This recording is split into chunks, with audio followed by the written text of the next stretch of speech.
கிறிஸ்துவுக்குள் அன்பான இறைவனின் பிள்ளைகளே, உபவாச திருநாட்களிலே ஆண்டவரோடு நாங்கள் இணைந்திருக்க வேண்டும் என்கின்ற ஒரு நிர்பந்தத்துக்குள்ளே நாங்கள் தள்ளப்பட்டிருக்கின்றோம். இந்த நாள் எங்களுக்கு மிகவும் ஆண்டவரோடு இணைந்து அவரோடு உறவை பேணுவதற்கான ஒரு திருநாளாக அமைந்திருக்கின்றது. நாங்கள் யாருடையவர்களாக இருக்கின்றோம் என்பதை எங்கள் வாழ்க்கையிலே நாங்கள் காட்ட வேண்டும்.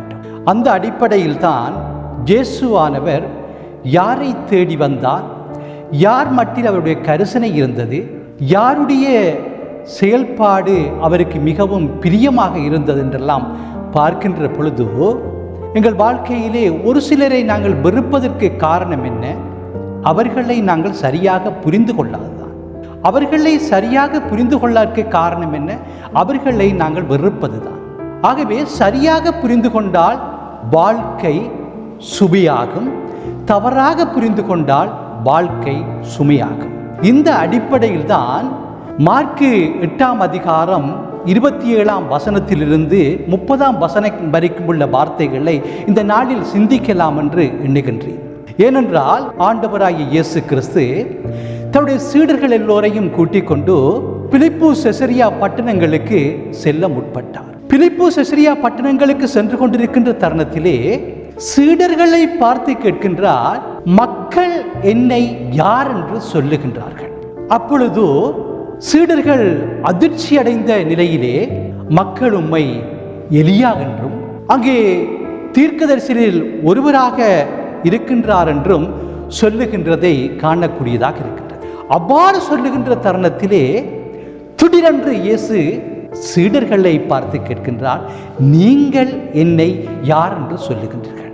அப்பொழுதுதான் பேதுருவானவன், நீர் மேசியா, வாழும் இறைமகன் என்று சொல்லுகின்றதை நாங்கள் காணக்கூடியதாக இருக்கின்றது. இதற்கூடாக ஆண்டவராய் இயேசு கிறிஸ்து ஒரு ஆழமான தெளிவான செய்தியை அங்கே சொல்லுகின்றார். வாழும் இறைமகன் மேசியா என்று அங்கே பேதுரு சொன்ன பொழுது இதை யாரிடமும் சொல்லக்கூடாது என்று கண்டிப்போடு சொல்லுகின்ற தருணங்களை நாங்கள் பார்க்கின்றோம். இந்த கண்டிப்போடு சொல்லுகின்ற தருணத்திலே எதற்காக ஆண்டவராய் இயேசு கிறிஸ்து இதனை சொன்னார் என்று பார்த்தால், ஒவ்வொருவரும் மற்றவர்கள் சொல்லி அறிய வேண்டிய தேவையில்லை, ஒவ்வொருவரும் ஆண்டவருடைய வாழ்க்கையில் ருசி பார்க்க வேண்டும் என்கின்ற சூழலிலே ஆண்டவரை உணர்ந்து அறிந்து கொள்ள வேண்டும் என்று ஆண்டவர் விரும்புகின்றார். ஆகவே மற்றவர்கள் சொல்லுகின்ற பொழுது ஒரு ஏளனமாக இருக்கும், அவரவர் வாழ்க்கையிலே ஆண்டவரை சரியாக நாங்கள் புரிந்து கொள்ள வேண்டும் என்று ஆண்டவர் விரும்புகின்றார்.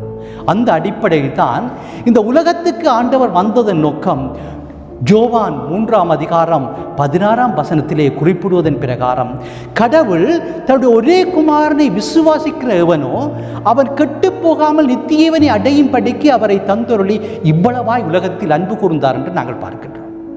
இதற்கூடாக நாங்கள் ஒவ்வொருவரும் கெட்டு போகக்கூடாது என்று ஆண்டவருடைய விருப்பம். ஆகவே தான் ஆண்டவர் சொல்லுகின்றார் 1 யோவான் 4ஆம் அதிகாரம் 4ஆம் வசனத்திலே, உலகத்தில் உள்ளவைகளை பார்ப்பிலும் உங்களுக்குள் இருப்பவர் பெரியவர். அந்த பெரியவரை நாங்கள் கண்டுகொள்ள வேண்டுமாக இருந்தால், எங்களுக்குள்ளே அவர் இருந்தால் நாங்கள் ஒரு பொழுதுமே பாவம் செய்ய மாட்டோம், தீமை செய்ய மாட்டோம்.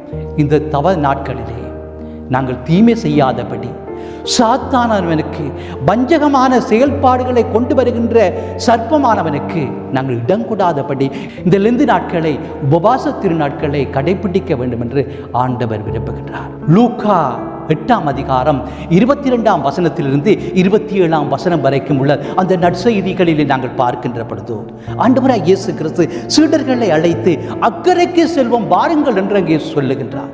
சீடர்களும் ஆண்டவரோடு அங்கே படகிலே கடலிலே பிரயாணத்தை மேற்கொள்ளுகின்றார்கள். பிரயாணத்தை மேற்கொள்ளுகின்ற பொழுது ஆண்டவராகிய இயேசு கிறிஸ்து ஆழ்ந்த நித்திரையில் அங்கே தூங்கிக் கொண்டிருக்கின்றார். அந்த தருணத்திலே திடீரென்று பார்த்தால் கடல் கொந்தளிப்பு ஏற்பட்டு அந்த படகு மூழ்குகின்ற ஆபத்து ஏற்படுகின்றது. அந்த தருணத்திலே ஆண்டவரும் ஆழ்ந்த உறக்கத்தில் இருக்கின்றார். சீடர்கள் மிகவும் அங்கலாய்ப்போடு பயந்து கொண்டு, ஆண்டவரே ஆண்டவரே நாங்கள் சாகப் போகின்றோம் என்று ஆண்டவரை நோக்கி எழுப்புகின்றார்கள். ஆண்டவர் எழுந்து முதலாவது கடலையும் காற்றையும் அமைதிப்படுத்திவிட்டு ஒரு கேள்வியை கேட்கின்றார். உங்கள் விசுவாசம் எங்கே? உங்கள் நம்பிக்கை எங்கே என்று கேட்கின்றார்.